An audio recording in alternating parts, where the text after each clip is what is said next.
ರಾಜ್ಯ ಬಿಜೆಪಿ ಪಾಳೆಯದಲ್ಲಿ ತಾರಕ್ಕೆರಿದ ಬಣಬಡಿದಾಟ. ಕಾಂಗ್ರೆಸ್ನಲ್ಲಿ ಡಿನ್ನರ್, ಬಿಜೆಪಿಯಲ್ಲಿ ಲಂಚ್ ಪಾಲಿಟಿಕ್ಸ್.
ಬಿಜೆಪಿಯಲ್ಲಿ ಲಂಚ್ ಪಾಲಿಟಿಕ್ಸ್ ಶುರುವಾಗಿರುವಂಥದ್ದು.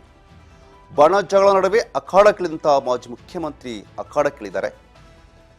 ಒಂದೇ ಕಡೆ ಏನು ಡಿನ್ನರ್ ಮೀಟಿಂಗ್ ಅನ್ನ ಕಾಂಗ್ರೆಸ್ ಮಾಡ್ತಿದ್ರೆ, ಇತ್ತ ಕಡೆ ಲಂಚ್ ಮೀಟಿಂಗ್ ಮಾಡಿರುವಂಥದ್ದು BSY ಅವರು. ಬಣ ಬಡಿದಾಟದ ನಡುವೆ ಈಗಾಗಲೇ ಏನಂತಂದ್ರೆ ರೆಬೆಲ್ಸ್ ಟೀಮು ಹೈಕಮಾಂಡ್ ಮೀಟ್ ಮಾಡೋದಕ್ಕೆ ದೆಹಲಿಗೆ ಟ್ರಾವೆಲ್ ಮಾಡಿದ್ದಾರೆ. ಇತ್ತ BSY ಹಾಗೂ ಪುತ್ರ ಇಲ್ಲಿ ಸಭೆಯನ್ನು ಮಾಡಿರುವಂಥದ್ದು. ಒಂದು ಕಡೆ ಮುನಿಸು ಶಮನಕ್ಕೆ BSY ಅಂಡ್ ಟೀಮ್ ಸಾಕಷ್ಟು ಸರ್ಕಸ್ ಅನ್ನ ಮಾಡ್ತಾ ಇದೆ. ಹೇಗಾದ್ರೂ ಮಾಡಿ ಏನೆಲ್ಲ ಇದೆ ಈ ಒಂದು ಶಮನ ಮಾಡಬೇಕು, ಏನೆಲ್ಲ ಮುನಿಸಿದೆ ಶಮನ ಮಾಡಬೇಕು ಅಂತ BSY ಅಂಡ್ ಟೀಮ್ ಸಾಕಷ್ಟು ಸರ್ಕಸ್ ಅನ್ನ ಮಾಡ್ತಾ ಇರುವಂಥದ್ದು. ಜೊತೆಗೆ ಸಭೆ ಮೂಲಕ ಭಿನ್ನಮತರಿಗೆ ಟಕ್ಕರ್ ಕೂಡ ಕೊಟ್ಟಿರುವಂಥದ್ದು. ಏನೇನು ಸಭೆ ಮಾಡಿದ್ದಾರೆ, ಲಂಚ್ ಮೀಟಿಂಗ್ ಮಾಡಿ ಏನು ಸಭೆಯನ್ನು ಮಾಡಿದ್ದಾರೆ, ಈ ಸಭೆಯ ಮೂಲಕ ಯಾರೆಲ್ಲ ರೆಬಲ್ಸ್ ಇದ್ದಾರೆ ಆ ರೆಬಲ್ಸ್ಗೆ ಟಕ್ಕರನ್ನು ಕೂಡ ಕೊಟ್ಟಿರುವಂಥದ್ದು.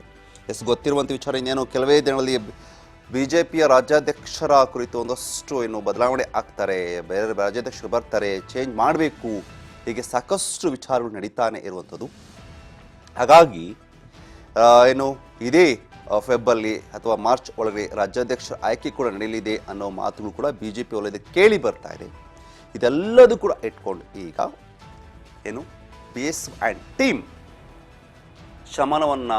ಶಮನ ಇದು ಮಾಡೋದಕ್ಕೆ, ಮುನಿಸರ ಶಮನ ಮಾಡೋದಕ್ಕೆ ಮುಂದಾಗಿರೋದು. ಅದಕ್ಕೋಸ್ಕರ ಲಂಚ್ ಪಾಲಿಟಿಕ್ಸನ್ನು ಕೂಡ ಮಾಡ್ತಾ ಇರೋದು. ಲಂಚ್ ಪಾಲಿಟಿಕ್ಸ್ ಮೂಲಕ ಎಲ್ಲರನ್ನು ಕೂಡ ಈ ಒಂದು ಆಹ್ವಾನ ಮಾಡಿದ್ದಾರೆ. ಅದರ ಜೊತೆಗೆ ಇನ್ನೇನು ಕೆಲವೇ ದಿನಗಳಲ್ಲಿ ಕೂಡ ಒಂದಷ್ಟು ಎಲೆಕ್ಷನ್, ಸ್ಥಳೀಯ ಎಲೆಕ್ಷನ್ ಕೂಡ ಬರಲಿದೆ. ಆ ಎಲೆಕ್ಷನ್ ನೆಪವನ್ನು ಇಟ್ಕೊಂಡು ಈ ಒಂದು ಲಂಚ್ ಪಾಲಿಟಿಕ್ಸ್ ಅನ್ನು ಮಾಡಿರುವಂಥದ್ದು. ಜೊತೆಗೆ ಏನೆಲ್ಲ ಆಗ್ತಾ ಇದೆ, ರೆಬೆಲ್ಸ್ ವಿರುದ್ಧ ಕ್ರಮ ಕೈಗೊಳ್ಳಬೇಕು ಅಂತ ಕೂಡ ಈ ಸಭೆಯಲ್ಲಿ ಪಟ್ಟಣ ಎದ್ದಿದ್ದಾರೆ ಎನ್ನಲಾಗ್ತಾ ಇದೆ. ಇನ್ನು ಪಕ್ಷದಲ್ಲಿರುವಂತಹ ಭಿನ್ನಮತೀಯ ಚಟುವಟಿಕೆಗೆ ಕುರಿತು ಕಳವಳ ವ್ಯಕ್ತಪಡಿಸ್ತಾ ಇರೋದು. ಇತ್ತ ಕಡೆ ರೆಬೆಲ್ಸ್ ಟೀಮ್ ದೆಹಲಿಗೆ ಪ್ರಯಾಣವನ್ನು ಬೆಳೆಸಿದ್ದಾರೆ. ಈ ಕಡೆ ದೆಹಲಿ ಪ್ರಯಾಣ ಬೆಳೆಸಿದ ಕೂಡಲೇ ಇತ್ತ BSY ಮತ್ತು ಅವರ ಮಗ, ಅವರ ಟೀಮ್ ಜೊತೆಗೆ ಲಂಚ್ ಪಾಲಿಟಿಕ್ಸ್ ಅನ್ನು ಮಾಡಿರುವಂಥದ್ದು.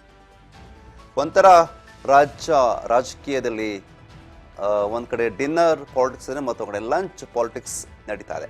ಕಾಂಗ್ರೆಸ್ನಲ್ಲಿ ಡಿನ್ನರ್ ಪಾಲಿಟಿಕ್ಸ್ ಅನ್ನು ಮಾಡಿರುವಂಥದ್ದು, ಇತ್ತ ಬಿಜೆಪಿಲಿ ಲಂಚ್ ಪಾಲಿಟಿಕ್ಸ್ ಶುರುವಾಗಿರುವಂಥದ್ದು. ಒಟ್ಟೆ ರಾಜ್ಯ ಬಿಜೆಪಿ ಕೂಡ ಶುರುವಾಗಿರುವಂಥದ್ದು ಲಂಚ್ ಪಾಲಿಟಿಕ್ಸ್. ಆಕ್ಟಿವ್ ಅಂತ ರೆಬೆಲ್ಸ್ ಟೀಮ್ಗೆ ಲಂಚ್ ಮೂಲಕ ಕೌಂಟರ್ ಅನ್ನ ಕೊಟ್ಟಿರುವಂಥದ್ದು. ಹಾಲಿ ಮತ್ತು ಮಾಜಿ ಶಾಸಕರ ಈ ಒಂದು ಇದರಲ್ಲಿ ಅವರ ಪರಿಗಣನೆ ತೆಗೆದುಕೊಳ್ತಿರೋದು, ಅವರ ಜೊತೆಗೆ ಮಾತುಕತೆ ಆಡ್ತಿರೋದು. ಅಂದರೆ ಪಕ್ಷ ಸಂಘಟನೆ ಜವಾಬ್ದಾರಿಯನ್ನು ನೀಡ್ತಿಲ್ಲ ಎಂಬ ಆರೋಪಕ್ಕೆ ಬ್ರೇಕ್ ಅನ್ನು ಹಾಕಬೇಕಿದೆ. ಎಲ್ಲೋ ಒಂದು ಕಡೆ ವಿಜಯೇಂದ್ರ ರಾಜ್ಯಾಧ್ಯಕ್ಷ ಆದ ಬಳಿಕ ಪಕ್ಷ ಸಂಘಟನೆ ಮಾಡ್ತಿಲ್ಲ ಅನ್ನುವಂಥ ಒಂದು ಭಿನ್ನಮತ ಕೇಳಿ ಬರ್ತಿತ್ತು, ಹೇಳಿಕೆ ಕೇಳಿ ಬರ್ತಿತ್ತು. ಅದಕ್ಕೂ ಕೂಡ ಬ್ರೇಕ್ ಹಾಕಬೇಕಿದೆ. ಸೊ ಇದೆಲ್ಲವನ್ನು ಇಟ್ಕೊಂಡು ಹಾಲಿ ಮತ್ತು ಮಾಜಿ ಶಾಸಕರ ಜೊತೆಗೆ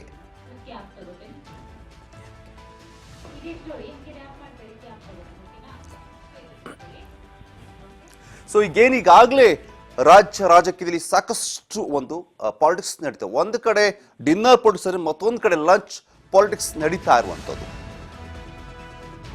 ಬುಮ್ಮರ್ವಾಲ್ ಲೋಕಲ್ ಬ್ಯಾಟಲ್ಗೆ BSY ಶಂಕನಾದ. ನಿನ್ನೆ ನಡೆದ ಸಭೆಯಲ್ಲಿ ಚುನಾವಣೆಗೆ ಸಿದ್ಧರಾಗುವಂತೆ ಕರೆಯನ್ನು ಕೂಡ ಕೊಟ್ಟಿರುವಂಥದ್ದು. ಈ ಒಂದು ವಿಚಾರ ಕುರಿತಂತೆ ಮಾಜಿ ಶಾಸಕರ ಅಭಿಪ್ರಾಯಗಳಿಗೆ ಸ್ಪಂದಿಸಿರುವಂತಹ ಮಾಜಿ ಸಿಎಂ ಈ ಒಂದು ವಿಚಾರ ಕುರಿತಂತೆ ರಾಜ್ಯ ಬಿಜೆಪಿಯಲ್ಲಿ ಕೂಡ ಲಂಚ್ ಪಾಲಿಟಿಕ್ಸ್ ನಡೀತಾ ಇದೆ. ಕೆಲವರ ಚಟುವಟಿಕೆಗಳ ಬಗ್ಗೆ ವರಿಷ್ಠರಿಗೆ ದೂರನ್ನು ಕೂಡ ಕೊಡೋದಕ್ಕೆ ಮುಂದಾಗಿರುವಂಥದ್ದು.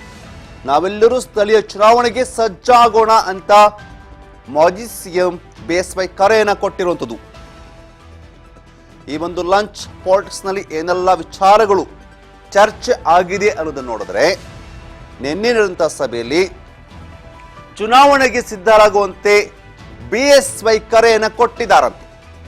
ಮಾಜಿ ಶಾಸಕರ ಅಭಿಪ್ರಾಯಗಳಿಗೆ ಸ್ಪಂದಿಸಿದಂತ ಮಾಜಿ ಸಿಎಂ ಈ ಒಂದು ಏನೆಲ್ಲ ಲಂಚ್ ಪಾಲಿಟಿಕ್ಸ್ ನಲ್ಲಿ ಅಂದ್ರೆ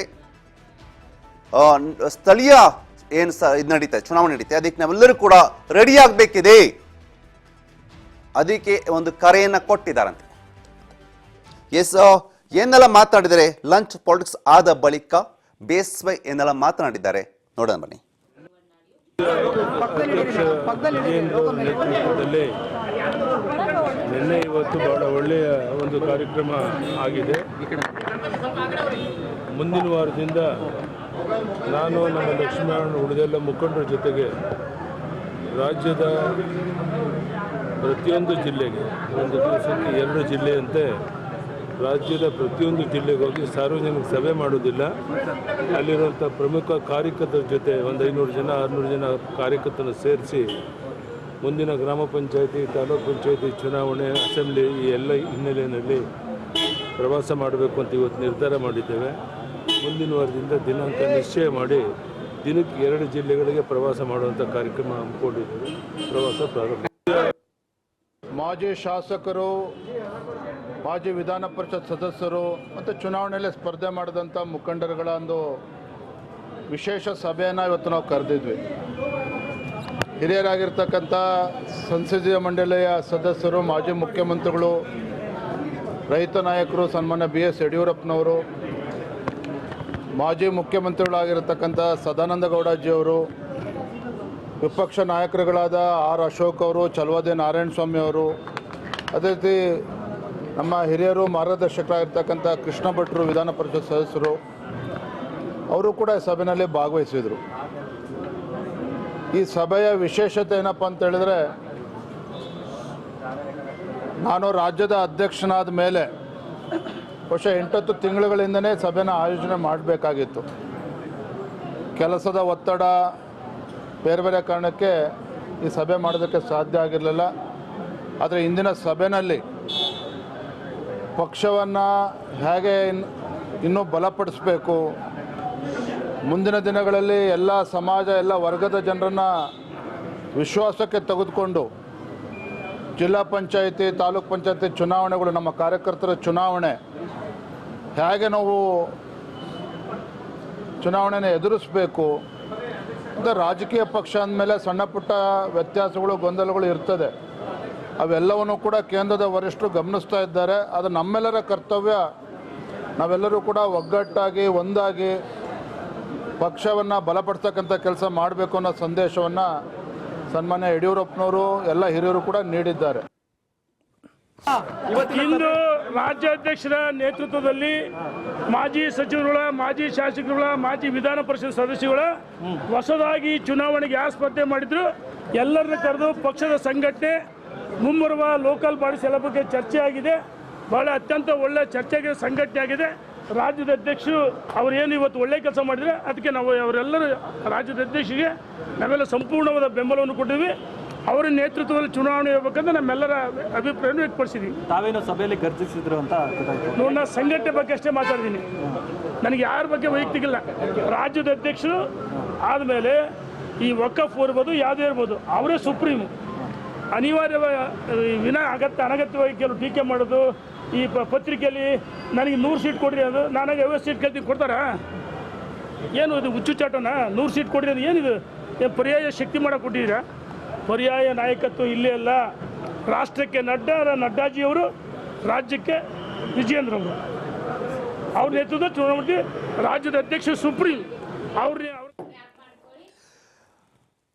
ಏನೋ ಬಿಜೆಪಿಯಲ್ಲೂ ಕೂಡ ಲಂಚ್ ಪಾಲಿಟಿಕ್ಸ್ ನಡೆಯುವಂತು. ಲಂಚ್ ಪಾಲಿಟಿಕ್ಸ್ ವಿಚಾರದಲ್ಲಿ ಲಂಚ್ ಮೀಟಿಂಗ್ ಅಲ್ಲಿ ಏನೆಲ್ಲ ಆಯ್ತು ಅನ್ನೋ ಬಗ್ಗೆ ಹೇಳ್ತಾ ಇದ್ರು. ಯಾಕೆಂದ್ರೆ ಒಂದಷ್ಟು ಆರೋಪಗಳನ್ನ ರೆಬರ್ ಸ್ಟೀಮ್ ಮಾಡಿತ್ತು. ರಾಜ್ಯಾಧ್ಯಕ್ಷರು ಯಾರು ಕೂಡ ಪರಿಗಣನೆ ತೆಗೆದುಕೊಳ್ತಾ ಇಲ್ಲ, ಪಕ್ಷ ಸಂಘಟನೆ ಮಾಡ್ತಾ ಇಲ್ಲ ಅನ್ನುವಂಥ ಆರೋಪವನ್ನ ರೆಬರ್ ಸ್ಟೀಮ್ ಮಾಡಿದ್ರು. ಅದಕ್ಕೀಗ ಉತ್ತರವನ್ನು ಕೊಟ್ಟಿರೋದು.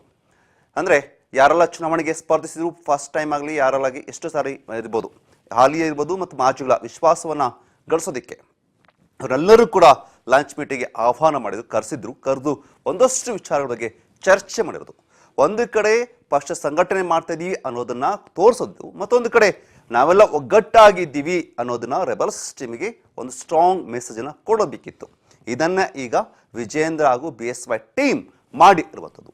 ಹಾಗಾಗಿ ಏನು ಅದಾದ ಬಳಿಕ ಸಭೆ ಆದ ಬಳಿಕ ಏನೆಲ್ಲ ಮಾಡ್ತಾ ಇದ್ದೀವಿ ಅನ್ನೋದನ್ನ BSY ಹಾಗೂ ವಿಜೇಂದ್ರ ಅವರು ಹೇಳಿದ್ದಾರೆ. ಪಕ್ಷ ಸಂಘಟನೆಯನ್ನ ಮಾಡಬೇಕಿದೆ, ಮತ್ತಷ್ಟು ಪಕ್ಷವನ್ನು ಬಲಗೊಳಿಸಬೇಕಿದೆ, ಜೊತೆಗೆ ಹಿರಿಯರಿಗೆ ಒಂದಷ್ಟು ಅವಕಾಶ ಕೊಡಬೇಕಿದೆ, ಪಕ್ಷ ಸಂಘಟನೆಯಲ್ಲಿ ಅವರ ಒಂದಷ್ಟು ಏನು ವಿಶ್ವಾಸನ ತಗೊಳ್ಬೇಕಿದೆ, ಅವರೊಂದಿಗೆ ಒಂದಷ್ಟು ಮಾಹಿತಿಯನ್ನು ತೆಗೆದುಕೊಳ್ಬೇಕಿದೆ. ಅದೆಲ್ಲವನ್ನು ಕೂಡ ಮಾಡಿದ್ದೇವೆ. ಜೊತೆ ಇನ್ನೇನು ಕೆಲವೇ ದಿನಗಳಲ್ಲಿ ಒಂದಷ್ಟು ಪ್ರವಾಸವನ್ನು ಕೂಡ ಹೋಗ್ತೀವಿ ಅನ್ನೋ